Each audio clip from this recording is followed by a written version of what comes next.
بسم اللہ الرحمن الرحیم صفحہ 51 ثم لما فرغ المصنف عن بیان حسن المعمور به شرع فی بیان جوازه مناسبتا و اضطرادا۔ پھر جب مصنف فارغ ہو چکے معمور به کے حسن کے بیان سے تو شروع کیے ہیں اس کے جواز کے بیان میں مناسبت کے طور پر اور ساتھ میں چلانے کے طور پر۔ مضطرد کس کو بولتے ہیں؟ عام طور پہ ایسا ہوتا ہے۔ شاذ بولتے ہیں جو کبھی کبھار ہوتا ہے۔ کیا بحث ہے یہ؟ فقال تو فرمایا حل تثبت صفت الجواز للمامور به اذا اتى به۔ مامور به کو جب پورا کر لیتے ہیں تو اب وہ کیا جائز رہتا، باقی نہ رہتا؟ ایک مرتبہ مامور به ادا کر لیے تو پھر دوبارہ جو ہے مامور به جائز رہتا یا نہیں رہتا، اس کے بارے میں کہتے ہیں۔ قال بعض المتکلمین لا، بعض المتکلمین لا، بعض متکلمین کہتے ہیں نہیں، ایک مرتبہ آپ ادا کر دیے تو بات ختم ہو گئی، پھر دوبارہ کرنے کا کچھ بھی نہیں ہے۔ یعنی اختلفوا فی انہ اذا ادى المامور به مع رعایت الشرائط والارکان، یعنی اختلاف کیا ہے فقہا نے اس بارے میں کہ جب مامور به کو ادا کر دیے شرائط اور ارکان کی رعایت کے ساتھ، ان کا مکمل ادا کرے، نماز آپ پوری پڑھے، نماز جماعت کے ساتھ پڑھے، مستحبات کی ارکان کی رعایت رکھتے ہوئے سب کرتے ہوئے پڑھ لیے، نماز پوری ہو گئی، پھر اب دوبارہ پڑھنا کیا نہیں پڑھنا؟ اگر کوئی پڑھنا چاہے تو جائز ہے، نا جائز ہے، یہ بولنا چاہ رہا ہے۔ فہل یجوز لنا ان نحکم بمجرد اتیانہ، تو کیا ہمارے لیے جائز ہے کہ ہم حکم لگائیں اس کے صرف لانے سے، بالجوازی جواز کا، یعنی دوبارہ لانا جائز ہے، کیا اس طرح حکم لگائیں؟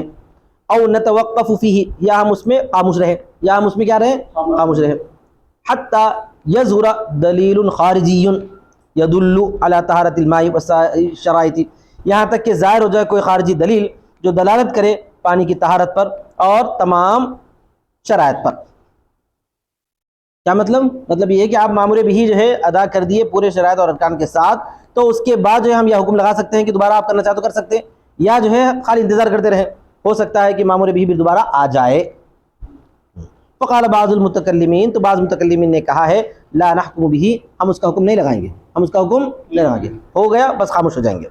حتی نعلم من خارج انه مستجمع للشرائط والارکان، یہاں تک کہ ہم خارج سے یہ جان لیں کہ پھر سے جو ہے شرائط اور ارکان کو جمع کرنے والا ہے، پھر سے ارکان کو جمع کرنے والا ہے، تو پھر سے جو ہے مامور بھی دوبارہ آ جائے گا، یہ مطلب ہوتا ہے۔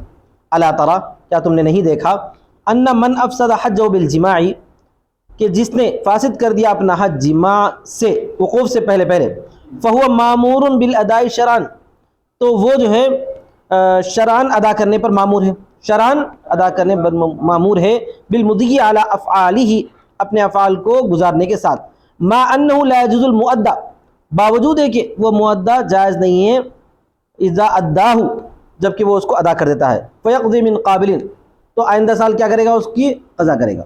یہاں پر یہ بتانا چاہتے ہیں کہ اگر کوئی آدمی جو ہے وقوف عرفہ سے پہلے جو ہے حالت احرام میں اپنی بیوی سے جماع کر لیا تو جو ہے اس کا حج باطل ہو گیا، لیکن اب کیا کرنا ہے؟ اسی حالت میں گزارنا ہے، اسی حالت میں گزارنا ہے، الگ سے دوسرا حکم نہیں لگتا، لیکن بعد میں پھر قضا بھی کرنی پڑتی ہے، حج کی قضا کرنا پڑتا، اس حالت میں اس کو گزار دینا، بعد میں حج کی قضا کرنا ہے۔ تو یہ لوگ یہ کہتے ہیں کہ ایک مرتبہ مامور به کو جو ہے ادا کر لیا ہے، جب اس کو لا چکا ہے تو اب دوبارہ جواز کی صفت اس کی باقی نہیں رہتی، ٹھیک ہے، بلکہ موقوف رہنا پڑتا، ہم حکم نہیں لگا سکتے دوبارہ کرو، بلکہ موقوف رہنا پڑتا، ٹھیک ہے۔ لیکن ہمارے فقہاء دیگر یہ فرماتے ہیں وصحیح عند الفقهاء انه تثبت به صفت الجواز للمامور به وانتفاء الكراهه، اور فقہاء کے پاس صحیح یہ ہے کہ مامور به کے جواز کی صفت ثابت ہوتی ہے، مامور به کی جواز کی صفت ثابت ہوتی ہے اور کراہت کی نفی ہوتی ہے، یعنی ایک مرتبہ ہونے کے بعد دوبارہ کر سکتے ہیں۔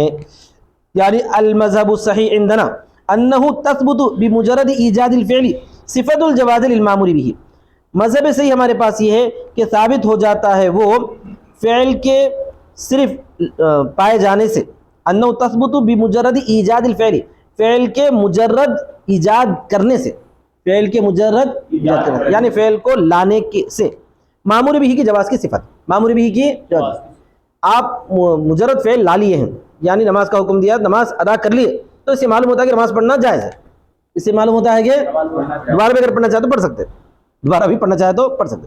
وَهُوَ حُصُولُ الْإِمْتِثَالِ عَلَى مَا كُلِّفَ بِهِ، اور وہ امتثال کا حاصل ہونا ہے اس چیز پر جس پر کہ جو ہے بندے کو مکلف بنایا گیا ہے، وَإِلَّا يَلْزَمُ تَكْلِيفُ مَا لَا يُطَاقُ، ورنہ یہ لازم آتا ہے کہ اس چیز کو مکلف بنایا جا رہا ہے جس کا اس کو طاقت نہیں ہے۔ مطلب یہ ہے کہ مامور بھی کا مطلب یہ ہے کہ جیسے ہی جو ہے آپ کو حکم آ گیا ہے، آپ کو حکم آ گیا ہے اور آپ نے ادا کر دیا ہے، تو وہ ادائیگی کی صفت باقی رہتی ہے۔ ادائیگی کا مطلب یہی ہے، ادائیگی کا مطلب یہ ہے کہ وہ فعل جائز تھا، اب ادا کرنے کے بعد بھی فعل جائز باقی رہا، فعل جائز باقی رہا۔ اگر آپ بولے کہ نہیں ادا کرنے کے بعد فعل جائز باقی نہیں رہا دوبارہ، تو مطلب یہ ہو رہا ہے کہ پہلے جس چیز کا حکم دیا گیا تھا وہ اس کو بھی آپ جو ہے گویا کہ وہ جائز نہیں تھا لیکن پھر بھی کرنے کا حکم دیا جا رہا ہے۔ ایسا سمجھ میں آئے گا کہ جائز نہیں تھا لیکن پھر بھی کرنے کا حکم دیا جا رہا ہے۔ آئی بات سمجھ میں؟ کرنے کے باوجود بھی جائز رہنا، کرنے کے باوجود بھی جائز رہنا۔ اگر جائز نہ رہے تو ایسا سمجھ میں آئے گا کہ جس چیز کا حکم دیا جا رہا ہے وہ آپ کر ہی نہیں سک رہے، اس کو بولتے ہیں تکلیف ما لا یطاق۔ کیا بولتے ہیں اس کو؟ ٹھیک ہے۔ ثم اذا ظہر الفساد بدلیل مستقلۃ بعد یعیدہ، پھر جب فساد ظاہر ہو جائے گا مستقل دلیل کے ساتھ اس کے بعد، تو اس کو جو ہے اعادہ کرنا پڑے گا۔ سمجھ میں آ گیا نا؟ اگر جو ہے کسی وجہ سے فعل بیچ میں ٹوٹ گیا، کسی وجہ سے فعل بیچ میں ٹوٹ گیا، فساد ظاہر ہو گیا، تو پھر دوبارہ اس کو ادا کرنا پڑے گا۔ تو یہی مکمل جو ہے جائز، مطلب یہ مکمل صحیح نہیں ہو سکتا، یہی مکمل صحیح نہیں ہو سکتا۔ جیسا کہ ابھی حج کی مثال آئی، حج کی مثال کیا آئی؟ حج کر رہے تھے، دوران حج بیوی سے جماع کے لیے پہلے وقوف عرفہ سے پہلے، وقوف عرفہ سے پہلے سے وقوف عرفہ کے بعد جو ہے وہ دم کے ساتھ ادا ہو جاتا، دم کے ساتھ ادا ہو جاتا، بڑا دم، بڑا دم بولے تو اونٹ، سمجھ میں آ گیا نا؟ وقوف عرفہ سے پہلے ٹوٹ جاتا، تو اس کے بعد جو ہے اب کر نہیں سکتے۔ اب کیوں نہیں کر سکتے؟ کیونکہ فساد آ گیا دلیل مستقل کے ساتھ، فساد مستقل دلیل کے ساتھ آ گیا ہے، لہٰذا گزارو ویسے، لیکن دوبارہ کیا کرنا ہے؟ قضا کرنا۔ وَأَمَّا الْحَجُّ فَقَدْ أَدَّاهُ بِهَذَا الْإِحْرَامِ، اور بہرحال حج تو اس نے ادا کر دیا اس احرام کے ساتھ، وَفَرَغَ عَنْهُ، اور اس سے فارغ ہو چکا ہے، وَالْأَمْرُ بِحَجٍّ صَحِيحٍ فِي الْعَامِ الْمُقْبِلِ بِأَمْرٍ مُقْتَضٍ، اور دوسرا حج کا حکم، صحیح حج کا حکم دینا آئندہ سال امر مبتدا ہے۔ یہاں پر حج کے بارے میں بھی یہ کہتے ہیں کہ جب اس میں غلطی کرنے کے بعد بھی اس کو حکم دیے پورا کرو بول کے، تو گویا کہ وہ غلطی کے ساتھ یہ حج ہو گیا مان لیا جائے گا، لیکن حج اس کے ذمے میں لازم ہے، حج اس کے ذمے میں لازم ہے، وہ دوسرا امر ہے۔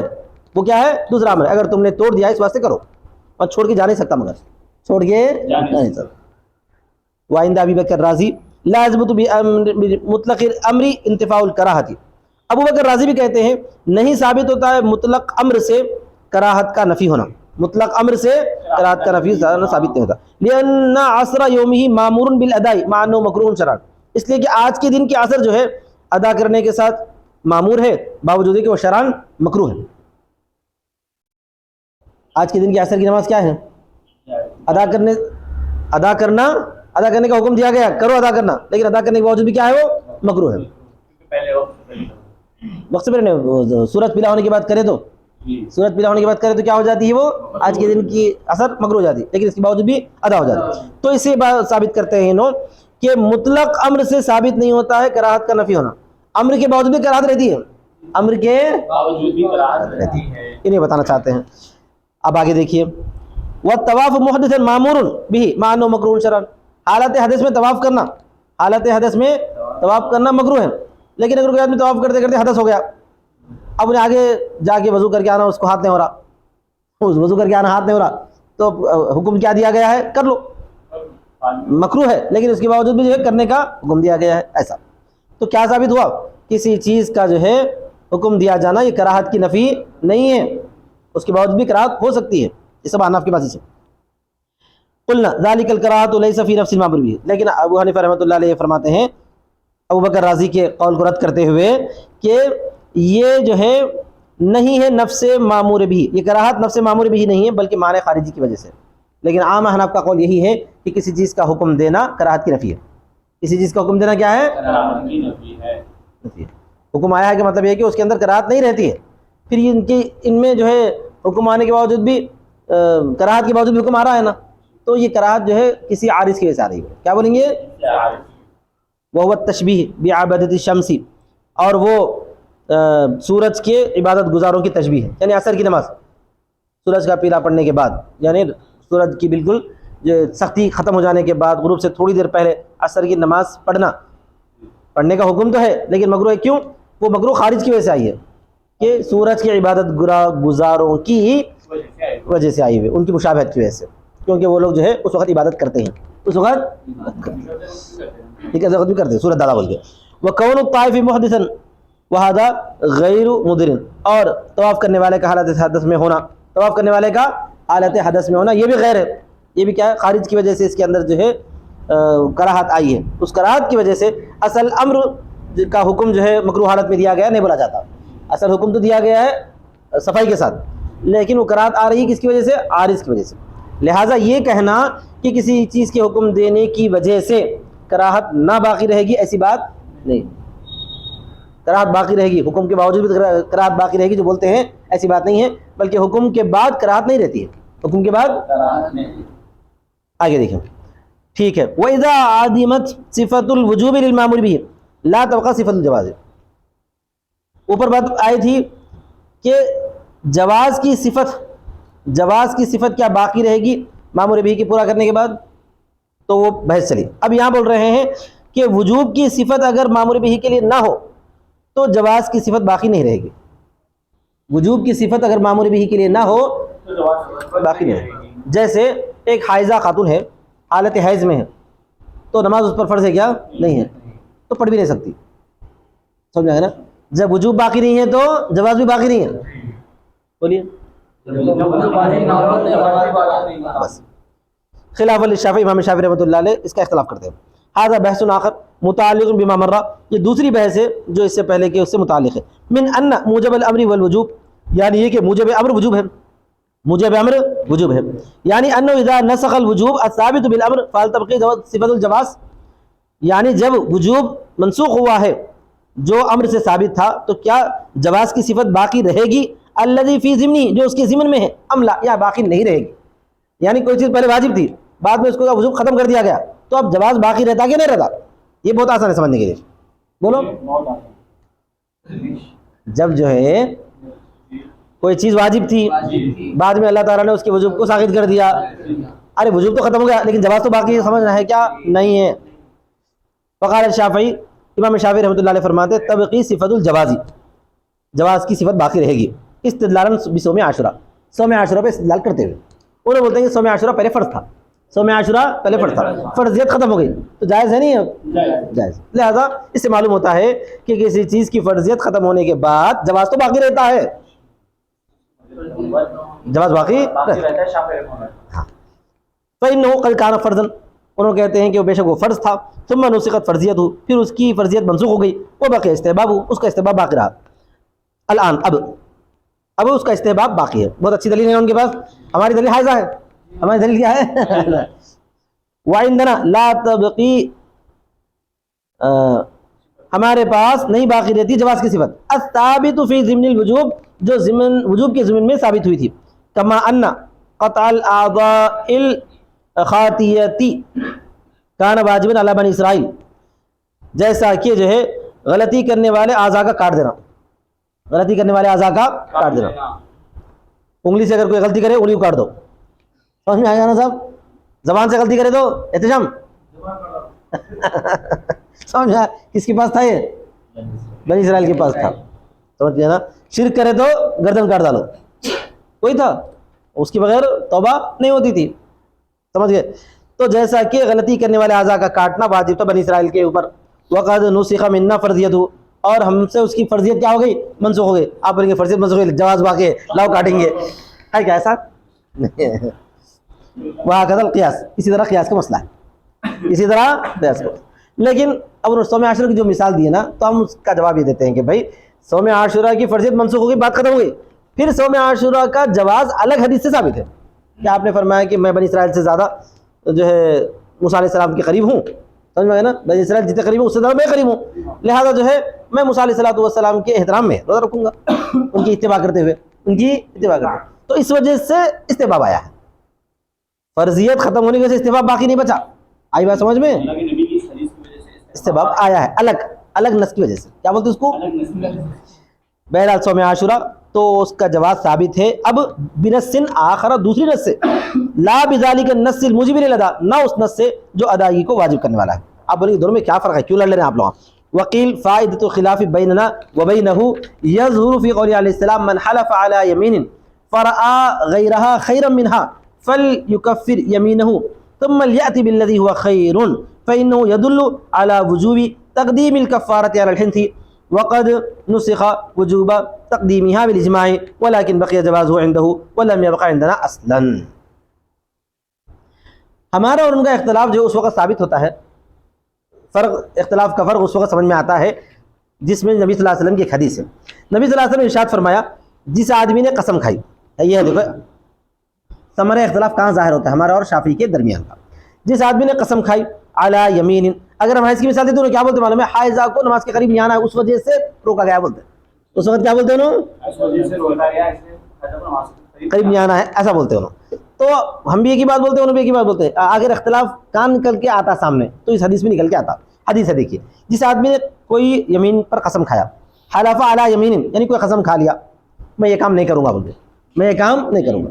فرآ غیرہا خیرا منہا، پھر دیکھا اس نے اس کے علاوہ کو اس سے بہتر، یعنی جو قسم کھایا اس سے بہتر جو ہے کرنا محسوس کر لیا، کرنا محسوس کر لیا. فلیکفر یمینہ، اب یہاں پر یہ ہے حدیث کے الفاظ، تو چاہیے کہ وہ اپنے یمین کا کفارہ دے دے. پھر کیا کرے؟ پہلے کفارہ دے دے بول کے حدیث میں کیا ہے؟ کفارہ دے دے. ثم لیأتی بالذی هو خیر، پھر لائے وہ چیز کو جو بہتر ہے. یعنی یہ کام نہیں کروں گا بول کے قسم کھا لیا تھا، بعد میں سمجھ میں آ رہا ہے کہ میں قسم کھا کے غلطی کرا، تو کیا کرنا؟ کفارہ دے دے کے وہ کام کر لے، کفارہ دے دے کے. یہاں تک تو حدیث ہے، لیکن یہ حدیث منسوخ ہے. لیکن یہ حدیث منسوخ ہے، امام شافعی بھی مانتے ہیں اس کو، امام شافعی بھی مانتے ہیں. مان کے البتہ انہیں یہ بولتے ہیں کہ اب یہ شکل ہے اجماع طور پر، ہم بھی مانتے ہیں اس کو، انہیں بھی مانتے ہیں، اجماعی طور پر یہ ہے کہ اگر کوئی آدمی جو وہ کام پہلے کر لیتا ہے بعد میں کفارہ دیتا ہے تو صحیح ہے. حالانکہ اس حدیث کی ترتیب کے حساب سے کیا ہونا چاہیے تھا؟ پھر کام کرنا، یہی تھا نا. لیکن اس حدیث کو منسوخ مان لیے، اس حدیث کو منسوخ مان لیے. اجماعی طور پر یہ بات ثابت ہے کہ پہلے کفارہ دے دینا، نہیں پہلے کام کر کے بعد میں کفارہ دے دینا، یہ جائز ہے. امام شافعی بھی یہ بولتے ہیں، حنابلہ بھی یہ بولتے ہیں. تو اب حنابلہ بولتے ہیں اب یہ پہلے والا منسوخ ہے، پہلے والا منسوخ ہے. اب اگر کوئی آدمی اس حدیث کے مطابق یہ کرنا چاہ رہا کہ پہلے جو ہے کفارہ دے کے بعد میں کام کرے تو وہ غلط ہے، کیونکہ وہ حدیث منسوخ ہو گئی. وہ حدیث منسوخ ہو گئی، جب منسوخ ہو گئی تو جواز بھی باقی نہیں رہتا. لیکن امام شافعی فرماتے ہیں منسوخ ہونے کے بعد جواب باقی رہتا ہے. اب دونوں اختیارات ہیں، بولتے ہیں پہلے کام کر دیا کفارہ دے دیا تب بھی ٹھیک ہے چونکہ حدیث منسوخ ہے، پہلے اگر کفارہ دے کے بعد میں کام کرے تب بھی ٹھیک ہے کیونکہ اس حدیث کو منسوخ کر دیا گیا، لیکن جواز تو ہے. وجوب تو منسوخ ہے پہلے کفارہ دینے کا، لیکن جواز تو باقی ہے، یہ وہ مانتے ہیں. بس یہیں پر ہمارا اور ان کا فرق پڑتا ہے. فإنه يدل، یہ حدیث دلالت کرتی ہے کفارے کے مقدم کرنے کے وجوب پر، کفارے کے کرنے کے وجوب قسم توڑنے پر. علی الحنث میں تو قسم توڑنا، قسم توڑنے پر کفارے کو مقدم کرنا واجب ہے، اس پر یہ حدیث دلالت کرتی ہے. وقد نسخ وجوب تقدیمها بالاجماع، اور منسوخ ہو چکا ہے اس کا مقدم کرنا اجماع سے، یعنی کفارہ مقدم کرنا بالاجماع منسوخ ہے. انہوں بھی منسوخ مانتے ہیں، حنابلہ بھی منسوخ مانتے ہیں، واجب نہیں ہے.